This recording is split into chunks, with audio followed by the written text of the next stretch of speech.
On va lire un peu Luc 18. Luc 18, verset 18.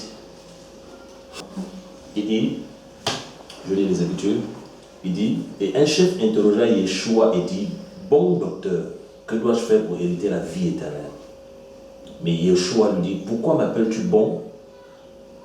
Nul n'est bon qu'un seul Elohim.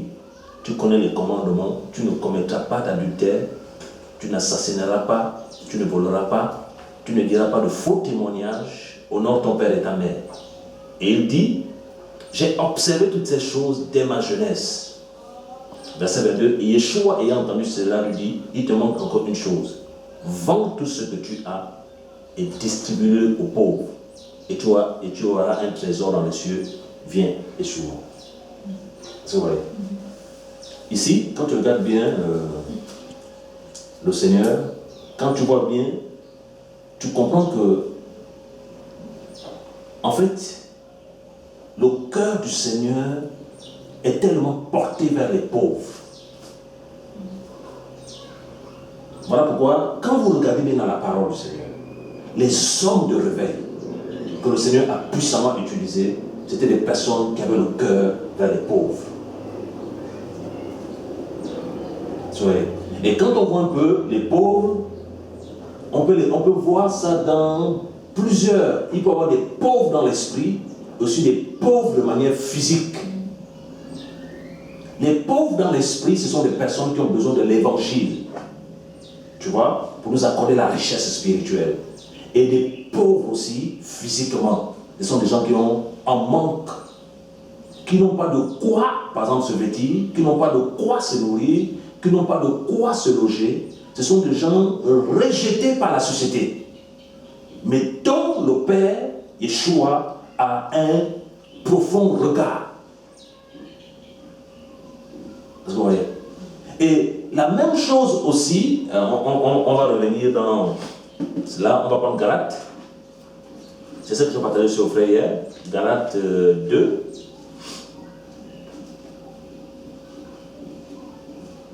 On va lire les Écritures, grâce au Seigneur. Galates 2, verset 10. On peut lire à partir du verset 9. Je peux lire? Jacob, Képhas et Yohanan, qui paraissaient être des colonnes, ayant reçu la grâce que j'avais reçue, me donnèrent à moi et à Barnabas la main d'association, afin que nous allions nous vers les nations et eux vers la circoncision. Verset 10. Nous devons seulement nous souvenir des pauvres, ce que j'ai bien eu soin de faire. Est-ce que vous voyez? Donc, quand les apôtres tendent la main d'association à Paul, à Apollos, ils disent à Paul, voilà, mais souviens-toi des pauvres. Donc on comprend que les apôtres, étant aussi des hommes de réveil, des gens qui ont marqué leur génération par la prédication de la parole, eux, ils avaient des cœurs portés vers aussi les pauvres. Vous voyez, les pauvres, les gens qui souffrent, les gens qui sont dans les nations, qui souffrent, qui n'ont rien à manger, qui n'ont pas de quoi se vêtir, qui n'ont pas d'endroit où il faut loger. Le cœur du Seigneur est porté vers ces personnes-là. L'amour. Est-ce que tu vois? Parce qu'à cause du péché, l'homme s'est trouvé dans l'esclavage. Et aujourd'hui, le Seigneur, maintenant, en tant qu'Église du Seigneur, on doit aussi avoir cette vision-là. Nous sommes appelés à prêcher la croix, à prêcher l'évangile, à annoncer le message du Seigneur, mais ne pas aussi oublier ce côté social. Tu aimeras le Seigneur de tout ton cœur, de toute ton âme, de toute ta force et de toute ta pensée. Cette loi, elle est spirituelle, tu vois, non? Et tu aimeras ton prochain comme toi-même. En même temps, il est spirituel, mais aussi social, parce que ton prochain, tu dois l'aimer comme toi-même. C'est-à-dire que toi-même, tu es bien portant, tu dois tout faire aussi pour que ton prochain soit bien portant. En fait, il faut avoir le regard sur le prochain. Le prochain, c'est l'humain, c'est la créature du Seigneur. Quelle que soit sa religion, quelle que soit sa nationalité, c'est le prochain. Qu'il soit blanc, jaune, noir, c'est le prochain. Donc tu dois avoir un regard favorable vers le prochain. En fait, la souffrance du prochain doit t'interpeller.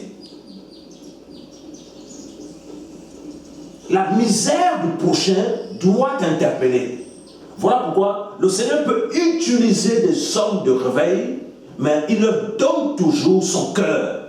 Littéralement, l'amour porté vers les pauvres. Parce que les pauvres, c'est les gens de la société qui sont rejetés.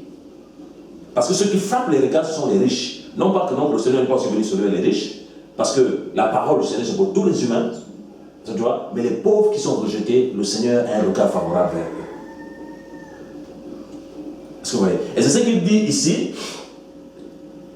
Et j'ai observé toutes ces choses dès ma jeunesse. Le verset 22 dit, et Yeshua ayant entendu cela lui dit, il te manque encore une chose. Vends tout ce que tu as et distribue-le aux pauvres et tu auras un trésor dans les cieux.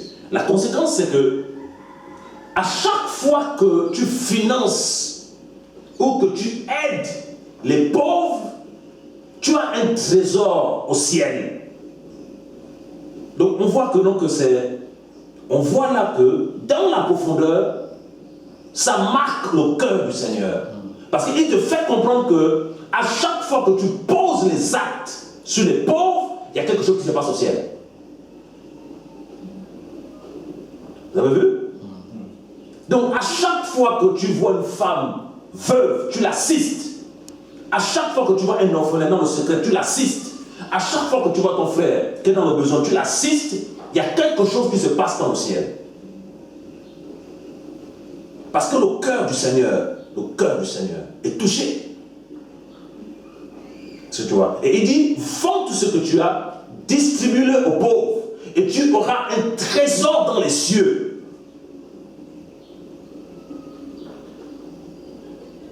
Tu vois, donc le bienfait que nous faisons n'est jamais perdu. Amen. Essayez pendant que je méditais la nuit que le Seigneur a commencé à m'enseigner ça. Bien sûr que donc, pas comme on nous enseigne là-bas le monde, hein, que le monde qui sauve, non, pour être sauvé là-bas aussi, il faut donner sa vie au Seigneur. À tous ceux qui l'ont reçu, elle a donné le pouvoir de devenir enfant d'Elohim. Voilà, il faut donner son enfant au Seigneur, sa vie au Seigneur. Il n'y a aucun autre nom par lequel nous devons être sauvés si ce n'est que le nom de Yeshua. Amen. Tu vois? Mais la conséquence de l'amour de Yeshua, c'est l'aide. Voilà pourquoi les hommes que le Seigneur a puissamment utilisés dans la parole, ce sont les hommes qui ont travaillé dans le social. Paul a travaillé dans le social. Il faisait des collectes pour aller nourrir les pauvres à Yerushalem. Pétros a travaillé dans le social. Lorsqu'on a mené les fonds au pied des apôtres, il distribuait à chacun. Ils ont travaillé dans le social. Ils ont aidé les pauvres. Et dans le psaume, Yeshua se déclare comme étant le père des orphelins. Est-ce que vous voyez? Donc l'action sociale est primordiale dans les Écritures. Le Seigneur a un regard favorable vers les pauvres. Et vous allez voir que, à cause de l'influence de l'Évangile, hein, l'Europe a su travailler dans le social. À cause de l'influence de l'Évangile. Parce que quand on lit les épîtres de Paul à Rome, tout ça, aujourd'hui, bon, c'était à Rome, et même si aujourd'hui, beaucoup d'Européens se sont détournés, hein, voilà, mais la parole a su influencer ce continent-là. Oui. Parce qu'ils prennent quand même soin des orphelins, ils prennent soin des vieux, ils prennent soin des gens qui sont dans des conditions difficiles, même si ce n'est pas tout le monde. Ils ont quand même ce cœur porté vers l'aide sociale. Mais en Afrique, tout le cas est contraire. C'est parce qu'en Afrique, on a vraiment aussi rejeté l'évangile. On est plus dans l'oralité. On est plus dans la récitation. Mais dans la pratique, non. Donc on comprend que les apôtres, et pour comprendre ça, on ne peut pas saisir ça si on n'est pas spirituel. On ne peut pas saisir ça si on n'est pas spirituel. Regardez, les gens prennent un acte 20.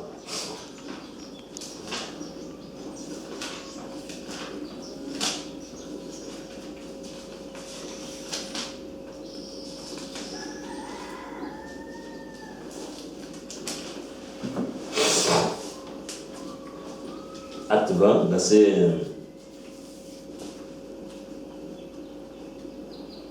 verset 33. Est-ce que quelqu'un peut le faire la lecture?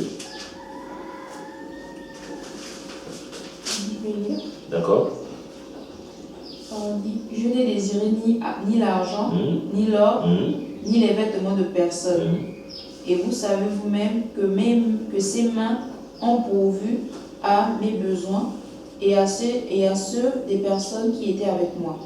Je vous ai montré de toute manière que c'est en travaillant ainsi qu'il faut soutenir les faibles et se rappeler les paroles du Seigneur Yeshua qui a dit lui-même: il y a plus de bénédiction à donner qu'à recevoir. Amen. Amen. Voilà. Et regarde, quand vous voyez dans notre monde actuel, en fait, ceux qui passent leur temps à plus encore emmagasiner pour cacher, ne sachant pas que la vie d'un homme ne dépend pas de ses biens.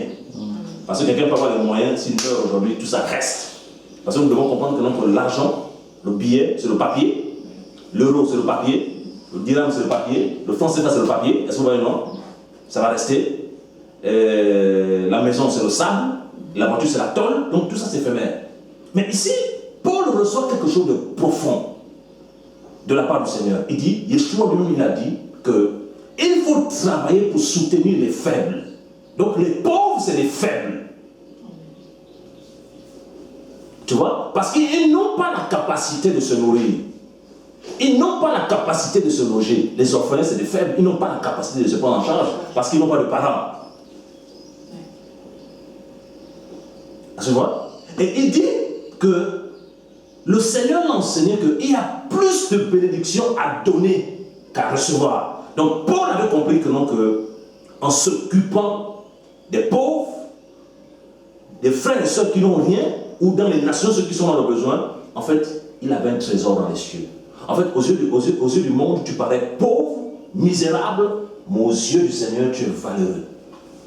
Parce que le regard du Seigneur n'est pas comme le regard du monde. Et ça, il faut avoir un langage spirituel pour comprendre ça. La loi de la semence. Tu sèmes, tu vas récolter. Et même si ce n'est pas maintenant, dans les cieux, nous aurons la récompense. Alléluia. Voilà pourquoi le social, ce n'est pas quelque chose qu'on doit s'amuser avec. Le social, ce n'est pas comme on voit en Afrique, là où les projets du Seigneur sont négligés. Où les gens s'attachent plus à leur bien, à leur maison, mais le projet du Seigneur, le projet qui va rendre service, le projet du Seigneur est négligé. C'est parce qu'en fait, on est tellement fermé qu'on n'a pas compris les profondeurs de l'évangile. Le social, c'est le Seigneur. Il aime le social. Il aime le social. Son cœur se réjouit lorsque les pauvres sont nourris.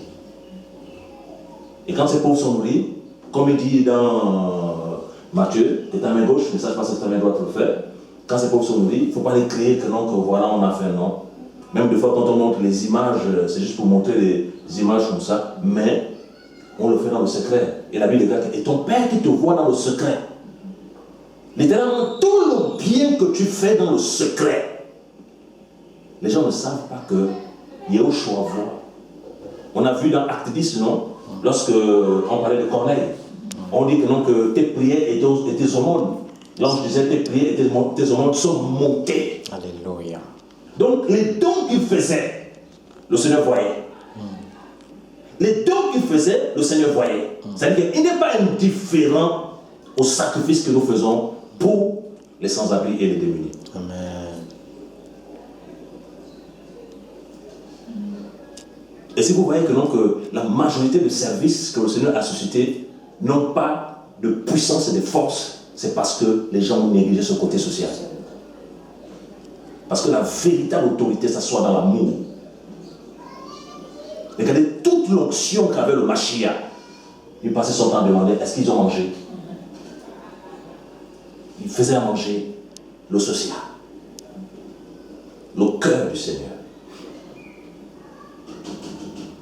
Donc ce n'est pas un jeu, le travail que nous sommes en train de faire. Ce n'est pas un jeu. Voilà pourquoi nous sommes dans la joie quand on voit dans les pays où il y a les hôpitaux qui se... Est-ce que vous voyez? Les orphelinats qui se font, les œuvres qui se font partout. Nous sommes dans la joie parce que c'est le cœur du Seigneur. Alléluia.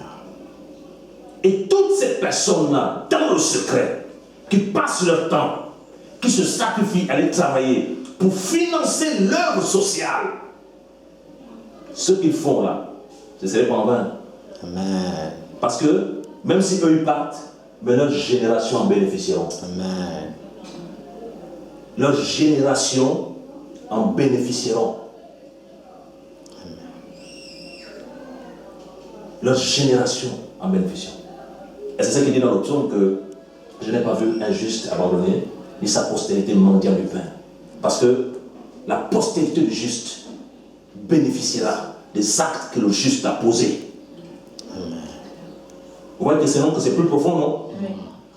Ça va à une portée lointaine et c'est ça la vision. Oui. Voilà pourquoi aujourd'hui tu peux te voir, tu peux te dire tu travailles seul, mais tu n'es pas seul.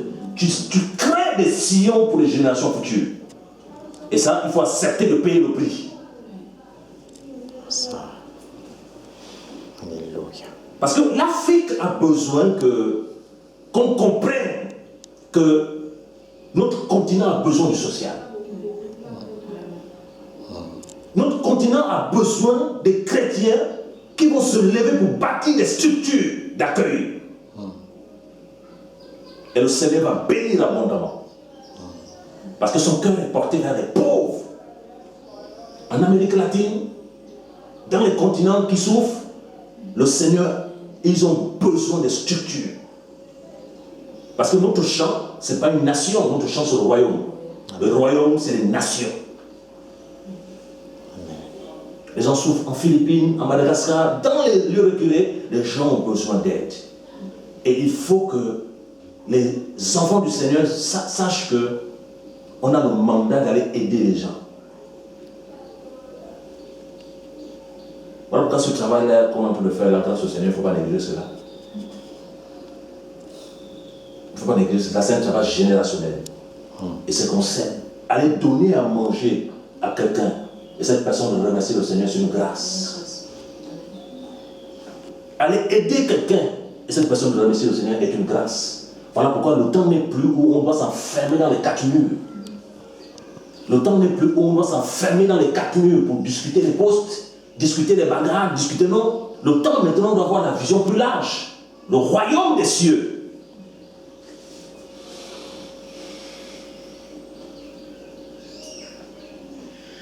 Le royaume. Ici, on a vu comme les apôtres, lorsqu'ils ont tendu la main de l'association Apollos, ils ont dit souviens-toi des pauvres.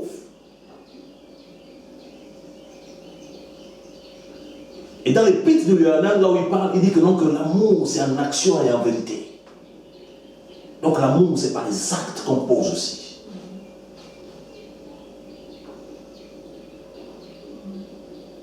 Et c'est très profond parce que si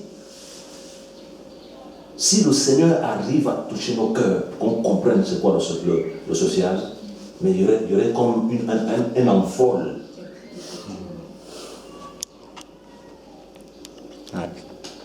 Il y aurait comme un envol. Parce que ce qu'on a comme matériel, notre vie ne dépend pas de ça.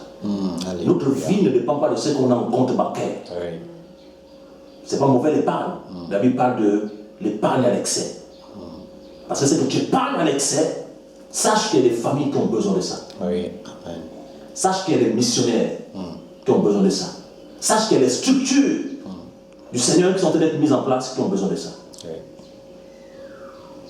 Mais le cœur du Seigneur, le cœur du Père, ça nous manque.